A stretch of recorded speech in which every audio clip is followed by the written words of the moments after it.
우리 주제표 감사 캠페인 같이 하겠습니다. 감사의 씨를 뿌려 행복의 열매 맺는 교회, 감사의 향기가 되겠습니다.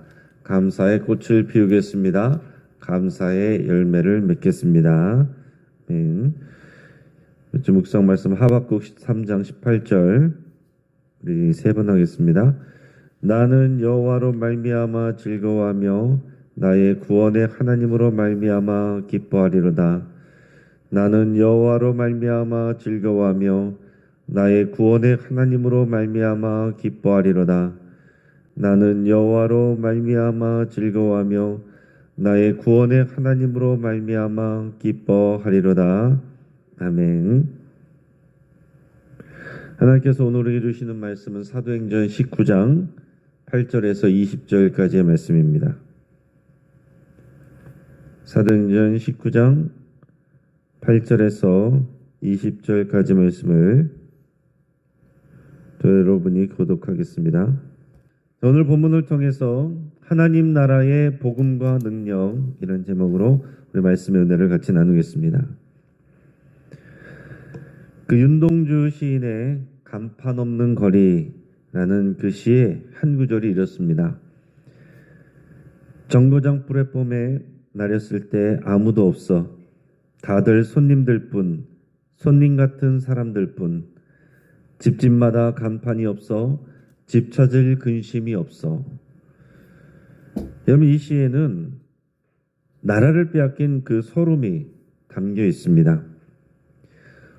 우리나라의 주권을 잃은 백성들은 이제 자기 나라에서 손님 같은 신세가 되었다는 것을 표현하고 있는 겁니다. 또 우리나라, 우리 민족이라고 하는 간판이 집집마다 없습니다. 여러분, 이렇게 나라를 잃으면 모든 것을 잃습니다. 개인의 능력, 학문, 개인의 개성, 개인의 계획 이런 것들이 다 의미가 없어집니다. 타의에 의해서 이런 것들이 다 바뀌어버려요. 이 이야기를 왜 하느냐면은 복음은 개인의 구원에 관한 소식만 담고 있는 것이 아닙니다. 이 복음은 나라의 회복과 소망이 담겨 있는 거예요. 이 땅에서는 눈에 보이는 제국들이 횡포를 부리고 나라의 주권을 뺏고 그것이 세계사이고 역사이지만 영적으로는 하나님의 구속사는 하나님의 백성들을 마귀가 포로 삼고 있는 그것 가운데 하나님의 나라와 주권과 그 생명들을 회복시키는 그 역사가 하나님의 구속사이고 그 내용이 복음입니다. 유다 백성들은 성경의 약속대로 메시아가 오시면 나라가 회복되고 다윗 왕 때의 영광을 되찾을 것으로 또 생각을 했습니다. 예수님이 가져온 하나님 나라의 회복은요, 정치적인 나라의 회복이 아니었습니다. 모든 나라와 권세를 다스리고 통치하는 하나님 나라의 도래가 진정한 복음이에요. 하나님 나라는 그러나 추상적인 개념이 아닙니다. 실제적인 능력과 진리를 담고 있는 하나님 나라의 복음인 거예요. 그래서 사도 바울은 바로 이 하나님 나라 복음을 외쳤습니다. 부활하신 예수님이 하나님 나라를 가져오신 것입니다. 그러니까 부활하신 예수님을 증거하고 그 부활하신 예수님을 믿어서 내가 구원받았다. 거기서 끝나는 것이 아니고 그게 하나님 나라를 이루어가는 역사 속에 있는 것입니다. 그래서 내가 구원받아서 하나님 나라 백성이 되고 하나님 나라를 이루어가는 사명자로서 그 사명을 감당하는 우리의 인생 가운데 하나님이 우리를 부르신 겁니다. 예수님으로 인해서 마귀에게 포로되었던 자들이 해방되고 모든 눌림에서 자유케 되는 것, 이것이 진정한 하나님 나라의 회복이고 능력입니다. 사도 바울의 에베소 사역을 다루고 있는 이 본문인데 3차 전도 여행 때 에베소에서 사역하는 이 내용들을 다루고 있는 이 내용들이요, 바로 하나님 나라 복음이 실현되고 드러나는 그런 장면들을 증거하고 있는 겁니다. 8절에서 10절까지 말씀을 우리 같이 읽겠습니다. 바울이 회당에 들어가 석 달 동안 담대히 하나님 나라에 관하여 강론하며 권면하되 어떤 사람들은 마음이 굳어 순종하지 않고 무리 앞에서 이 도를 비방하거늘 바울이 그들을 떠나 제자들을 따로 세우고 두란노 서원에서 날마다 강론하니라. 2해 동안 이같이 하니 아시아에 사는 자는 유대인이나 헬라인이나 다 주의 말씀을 듣더라. 아멘. 자, 지금 에베소에서 바울의 사역이 펼쳐지고 있습니다. 바울은 에베소에서도 또 회당에 들어가서 가르치는데 석 달 동안 하나님 나라에 관해서 담대하게 강론하고 권면하였다라고 그랬습니다. 뭐에 대해서 강론하고 권면하였다고요? 하나님의 나라. 하나님 나라에 관해서 지금 가르치고 있습니다. 여러분, 짧게 만나고 헤어진다면 예수님이 부활하셨고 예수님이 하나님의 아들이시고 메시아라는 그 내용을 전하겠지만은 그 시간을 두고서 더 많은 것을 가르칠 때는 하나님 나라 복음을 가르치는 거예요. 그 안에 예수 그리스도의 이름이 의미가 있고 예수 그리스도의 부활의 내용이 의미가 있는 겁니다. 자, 유대인들은 모두 구약의 성경을 알고 있고 거기에 나오는 또 하나님의 나라에 대한 약속을 알고 있습니다. 유대인들 중에 어떤 사람들은 이 하나님의 나라를 정치적으로 이해했습니다. 어떤 이들은 종말론적으로 이해했습니다. 자, 예수님의 제자들처럼 하나님의 나라를 정치적으로 이해하는 사람들은 어땠습니까? 메시아가 오시면 로마의 핍박에서 나라가 독립되고 해방되는 것을 기대하는 거예요. 한편 하나님의 나라를 종말론적으로 이해하는 사람은 마지막 때에 일어날 일로 생각을 하고 지금은 관심이 없는 그런 사람들이 있는 겁니다. 하지만 하나님의 나라는 이미 임했습니다.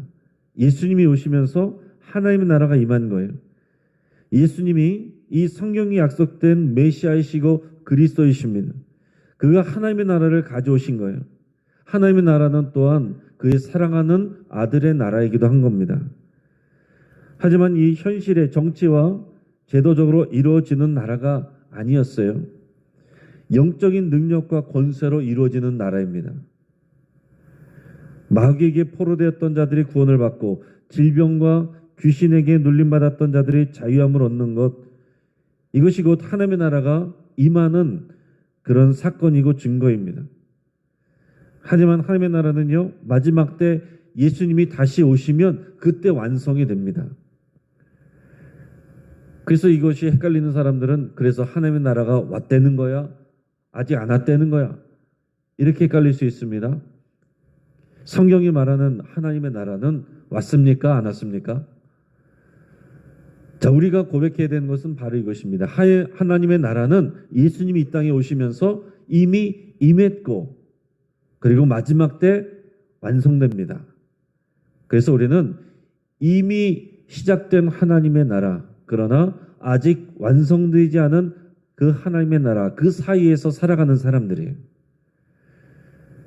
우리 몸은 이 대한민국, 이 땅의 이 역사 속에서 살아가지만 그러나 믿음 안에서 우리는 하나님의 나라를 이미 살아갑니다. 이게 우리 실제적인 믿음의 고백일 뿐만 아니라 추상적인 그런 개념이 아니라 하나님의 나라를 정말로 우리가 살아낼 수 있고 하나님의 나라의 또 능력을 누리고 경험할 수가 있는 겁니다.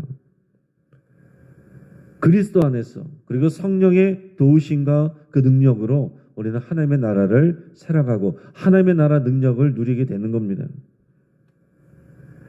바울은 예수님이 가져오신 이 하나님 나라 복음을 가르쳤습니다. 3달 동안 유대인의 회당에 가서 가르쳤다라고 그랬어요. 그렇지만 유대인들 중 어떤 사람들은 마음이 굳어서 그 말씀을 듣지 않았습니다. 순종하지 않았습니다. 더 나아가서는 이 사도 바울이 전하는 이 복음에 대해서, 하나님 나라 복음에 대해서 비방했습니다. 그래서 바울은 어려움을 겪게 돼요. 복음을 전하지만 복음을 전할 때 항상 어려움을 겪습니다. 반대가 일어납니다. 부딪히는 일이 일어납니다. 그게 이상한 일이 아니에요. 하지만 오히려 더 잘 됐습니다. 자, 사도 바울은 회당 유대인들을 떠나서 제자들을 따로 세우고 두란노 서원에서 날마다 하나님 나라 복음을 강론했다라고 그랬습니다. 자, 유대인의 회당에 들어가서 이 말씀을 전하는 것이 3개월 동안 했는데 그 반대와 반론에 부딪혀서 할 수 없었습니다. 그러나 그것 때문에 오히려 밖으로 나와서 두란노 소원을 세우고 거기서 2년 동안 하나님 나라 복음을 마음껏 가르쳤다라는 얘기예요. 그래서 아시아에 사는 자는 사람들은 이 아시아는 우리가 생각하는 그런 아시아가 아니라고 그랬습니다. 지금의 이 튀르키예 지역에 있는 하나의 큰 주를 말하는 것입니다. 뭐 갈라디아, 아시아, 무시아, 갑바도기아 뭐 이런 식의 이름들 중에 하나가 이 아시아이고 에베소를 둘러싼 그 큰 지역을 말하는 거예요. 그래서 그 큰 지역에 있는 사람들 가운데 유대인이나 헬라인이나 다 이 하나님 나라에 대해서 사도 바울을 통해 듣지 않은 사람이 없었다라는 그런 표현을 하고 있습니다. 자, 이처럼 하나님의 나라는요, 진리의 말씀을 예수 그리스도를 중심으로 잘 듣고 배우고 확신하는 일을 통해서 우리가 만나게 되고 경험하게 되는 것입니다. 그러니까 우리가 하나님의 나라를 누리려면 이 복음을 잘 배워야 된다는 얘기예요. 막연하게 생각하는 그런 하나님의 나라, 우리가 구원을 위해서는 예전에는 그렇게 했습니다. 예수 천당 불신지요. 예수 천당이란 말도 올바른 그런 표현이 아니죠. 불교적인 용어에서 가져온 표현이고 천국이라고 하는 것은 조금 맞습니다. 하늘나라. 그러나 정확하게는 하나님의 나라입니다. 자, 그때는 이제 전도를 위해서 임시적으로 그렇게 표현한 것이고 우리는 하나님 나라 복음에 대해서 더 잘 배워야 됩니다. 그 예수님 믿고 교회 다니면서 교회 생활에만 익숙해지는 게 끝이 아니고 하나님 나라를 더 잘 배워가야 되는 거예요. 하나님 나라는 어떤 나라이고 하나님 나라 백성은 어떻게 살아야 되고 우리가 하나님 나라 백성으로서 또 사명자로서 무엇을 향하여 나가야 되고 무엇을 해야 되는가 이것을 배워가는 것이 신앙 가운데서 자라가는 겁니다. 이걸 안 배우면 어떻게 돼요? 예수 천당 불신복음 불신지옥만 알고 그냥 교회 생활에 익숙해지는 거 그거를 내가 신앙 가운데서 자라가고 있다라고 착각하는 겁니다. 그러니까 하나님 나라도 잘 모르고 거기에 대한 사명감도 없이 그냥 교회 안에서 복닥복닥 거리면서 그렇게 살아가는 사람들을 보면서 바깥에 있는 사람들은 뭐하러 저기 교회 가서 저러고 서로 싸우며 저렇게 복닥거리며 그러려면 뭐하러 저러게 가나 이런 생각들을 하게 되는 것입니다. 그러니까 여러분 우리는 하나님의 나라를 더 잘 배우셔야 되고 복음을 안다는 것은 하나님 나라에 대해서 더 잘 배우는 것이라는 것을 잘 생각하시길 바랍니다. 자, 하나님 나라 복음은 이렇게 진리를 배우고 또 우리가 성경 말씀을 통해서 배워가는 것인데 지식으로 그치는 것이 아니라 하나님 나라는요 능력으로 경험됩니다. 11절 12절 말씀 11절 12절 말씀 같이 읽겠습니다. 하나님이 바울의 손으로 놀라운 능력을 행하게 하시니 심지어 사람들이 바울의 몸에서 손수건이나 앞치마를 가져다가 병든 사람에게 얹으면 그 병이 떠나고 악귀도 나가더라. 아멘. 자, 하나님께서 이 바울의 손으로 놀라운 능력을 행하셨다라고 그랬습니다. 그게 어떤 거겠어요? 예수님처럼 병자도 고치고 귀신도 쫓아내는 이런 일들을 하신 겁니다. 자, 예수님도 이런 일을 하면서 이 일들이 어떤 일부의 일이 아니라 이것이 하나님 나라의 일이라고 말씀하셨습니다. 자, 질병 때문에 눌려 있고 또 마귀에게 포로되어 있고 그랬던 사람들이 또 예수님 안에서 그 이름으로 자유케 되고 해방되고 그것이 하나님 나라가 임하는 것이라고 예수님께서 그렇게 말씀하셨어요. 그래서 하나님의 나라는요 능력으로 나타납니다. 자, 그래서 심지어 바울의 몸에서 손수건이나 앞치마를 가져다가 병든 사람에게 얹으면 그 병이 낫기도 하고 악기도 나가는 그런 역사가 일어났다라고 그렇게 기록하고 있습니다. 자, 그러다 보면 사람들의 관심은요 자칫하면 바울의 손수건, 바울의 앞치마 거기에 쏠릴 수가 있어요. 어떻게 하면 바울에게서 손수건을 가져올까? 앞치마를 가져올까? 그러나 그의 손수건이나 앞치마가 능력 있는 게 아닙니다. 바울이 능력 있는 게 아니에요. 그 안에서 역사하시는 성령님의 권능인 것입니다. 에베소 도시에 사는 사람들은 크게 두 가지 미혹되어 있고 마귀의 포로가 되어 있었는데 사도행전에서 그것을 다루고 있습니다. 하나는 뭐냐면 마법, 주술 이런 것이고 하나는 아테미 신전의 이런 우상 숭배였습니다. 자, 오늘 이 본문에서는 먼저 이 마법과 주술에 관한 내용들을 다루고 있는데요. 이 초자연적이고 주술적인 이 현상에 사람들의 관심이 많이 쏠려 있었습니다. 여러분 어디나 사람들은 이런 미신적이고 주술적이고 초자연적인 것에 다 관심들이 있어요. 그리고 이런 데 대한 두려움들도 갖고 있습니다. 그리고 이 아데미 신전처럼 우상을 섬기는 것이 문화처럼 그곳에는 자연스럽게 되어 있습니다. 자, 이것을 문화로 보는 사람들, 지금도 사람들은 그렇게 얘기를 하겠지만 그러나 여러분 이것은 실제적인 영적인 어둠입니다. 이것을 성령의 능력으로 격퇴하고 하나님의 영광을 드러내는 것, 이것이 또한 하나님의 나라를 드러내는 일입니다. 바울이 예수님의 이름으로 병을 고치고 귀신을 쫓는 것을 그 지역에 있는 마술사들이 봤어요. 이 마술사들은 그냥 공연을 해서 돈을 버는 그런 마술사들이 아니라 이 주술을 하고 그리고 마법을 하는 그런 사람들입니다. 자, 그들은 순회하면서 마법과 주술로 돈을 버는 유대인 마술사들이었어요. 자, 그들은 바울을 흉내내서 귀신 들린 자에게 시험 삼아서 축사를 시도했습니다. 믿음으로 하는 게 아닙니다. 흉내를 내서 이게 되나 안 되나 시험 삼아서 따라해봤다라는 얘기예요. 그들이 귀신 들린 자에게 뭐라고 말했냐면은 내가 바울이 전파하는 예수를 의지하여 너희에게 명하노라. 이렇게 흉내를 냈다는 거예요. 심지어 유대의 한 제사장인 스게와라는 사람의 7 아들이 있는데 그들도 이것을 흉내냈다라고 그랬습니다. 귀신 들린 자가 있는 사람의 집에 들어가 가지고서 이것을 흉내냈던 거예요. 그랬더니 악귀가 그들에게 대답을 합니다. 15절에서 20절까지 말씀을 우리가 읽겠습니다. 악귀가 대답하여 이르되 내가 예수도 알고 바울도 알거니와 너희는 누구냐 하며 악귀 들린 사람이 그들에게 뛰어올라 눌러 이기니 그들이 상하여 벗은 몸으로 그 집에서 도망하는지라. 에베소에 사는 유대인과 헬라인들이 다 이 일을 알고 두려워하며 주 예수의 이름을 높이고 믿은 사람들이 많이 와서 자복하여 행한 일을 알리며 또 마술을 행하던 많은 사람이 그 책을 모아가지고 와서 모든 사람 앞에서 불사르니 그 책값을 계산한즉 은 5만이나 되더라. 이와 같이 주의 말씀이 힘이 있어 흥왕하여 세력을 얻으니라.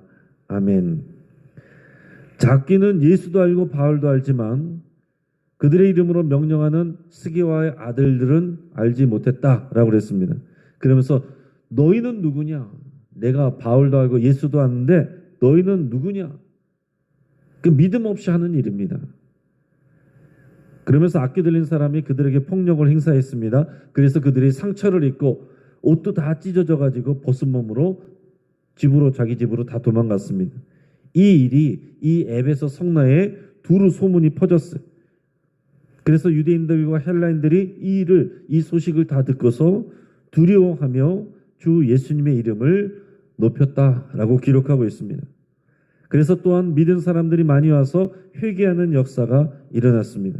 그리고 또 그 지역에서 인근에서 마술을 행하던 사람들이 다 몰려와서는 자신들이 가지고 있던 이 마술에 관한 책, 마법에 관한 이런 책들을 모아가지고 와서 사람들 앞에서 모든 사람 앞에서 불태워버렸다라고 그랬습니다. 그 책값만 은 5만이라고 그랬습니다. 노동자가 쉼 없이 일해서 137년을 모아야 되는 이런 엄청난 금액이에요.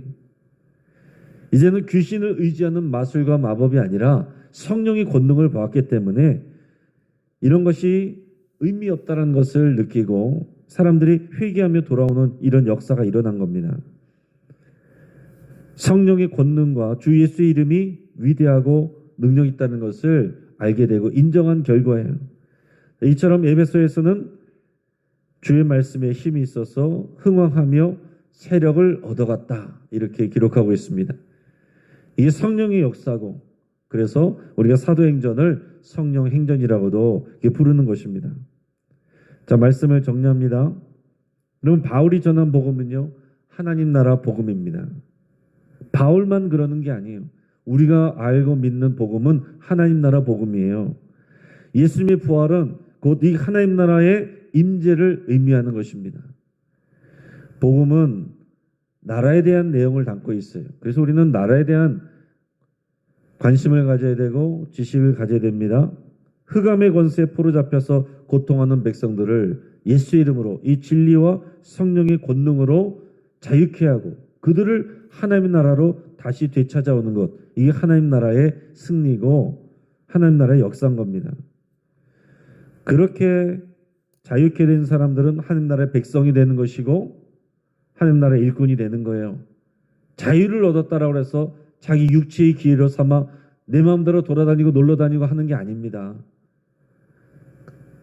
너희가 얻은 그 자유로 육체의 기회를 삼지 말고 도리어 사랑으로 서로 종노릇하라. 그 자유를 받은 사람들은 교회가 되어 서로를 사랑하고 섬기는 그 일을 감당하고 하나님 나라를 전하는 그 사명을 감당하는 것입니다. 그거를 알아가는 것이 믿음 안에서 자라가는 거예요. 이처럼 하나님의 나라는 추상적인 개념이 아닙니다. 진리와 성령의 능력으로 나타납니다. 근데 교계에서는 보면 어떤 데서는 하나님 나라에 대한 이 진리와 복음, 그 말씀 공부 여기에만 관심을 갖는 그런 경우가 있고 어떤 교회들은 또 성령의 권능 여기에만 또 관심을 갖는 그런 경우들이 있습니다. 그래서 어떤 교회는 말씀 중심 교회, 어떤 교회는 성령 중심 교회. 건강한 복음은 이것이 다 같이 있는 것입니다. 말씀이 제대로 선포되는 것에 성령의 권능이 같이 임하는 것, 이것이 하나님 나라의 역사가 임하는 건강한 교회인 거예요. 우리 영신교회 역사도 그렇게 시작됐습니다. 올바른 진리의 말씀의 선포와 또 말씀을 교육하고 공부하는 일들과 함께 성령의 권능과 그 역사가 함께 일어난 역사가 우리 영신교회의 역사이고 이게 건강한 모습입니다. 성경대로 하나님의 말씀대로 이 진리를 통해서 하나님 나라 복음을 잘 배워가고 그리고 성령의 권능이 나타나고 누려지고 그래서 기적이 일상이 되는 우리 영신교회가 되고 여러분들의 삶이 되기를 주의 이름으로 축복합니다. 같이 한번 기도하겠습니다. 우리 말씀을 붙잡고 함께 기도할 때 여러분 하나님 나라 복음을 더 잘 배우고 또한 성령의 충만함 받기를 위해서 여러분 기도하시길 바랍니다. 성령의 충만은 어쩔 때 한번 수련회 가서 받는 게 아닙니다. 매일매일 성령의 충만함을 기도하시고 성령의 인도하심을 구하시길 바랍니다. 사도행정적인 이런 신앙생활과 교회를 위해서 여러분 기도할 수 있길 바랍니다. 여러분들이 교회를 다니면서 재미가 없고 상처받고 하는 것은 성경적인 교회의 모습이 아니에요. 사도행전적인 그런 올바른 신앙생활과 교회와 하나님 나라의 능력을 위해서 여러분 기도하시고 그것을 누리고 전하는 삶을 위해서 여러분 기도하시기 바랍니다. 여러분들의 가족들, 여러분들 주변에 주님을 모르는 사람들, 그냥 교회 오고 그러면 좋은 것이 아니라 흑암의 권세에 포로되어 있는 사람들, 그 사람들을 해방되고 자유케 하는 그 일을 위해서 여러분 기도하시길 바랍니다. 환우들을 위해서 여러분 기도하시고 여러분에게 치유를 위해서 기도하는 건 이것 또한 하나님 나라를 선포하는 일입니다. 믿음을 가지고 예수 그리스도의 이름으로 여러분 선포하며 기도하시길 바랍니다. 우리 영신교회에 또 특별히 목회자들, 중직자들, 교구장, 구역장 등 우리 리더들이 하나님 나라의 진리와 또 성령의 능력으로 무장되기를 위해서 여러분 같이 기도해 주시고 우리 새로운 세대, 새로운 시대를 위해서 준비하는 12들 프로젝트를 위해서 함께 기도하겠습니다. 우리 주여 한번 부르짖갑시면서 함께 기도하겠습니다. 주여! 할렐루야 하는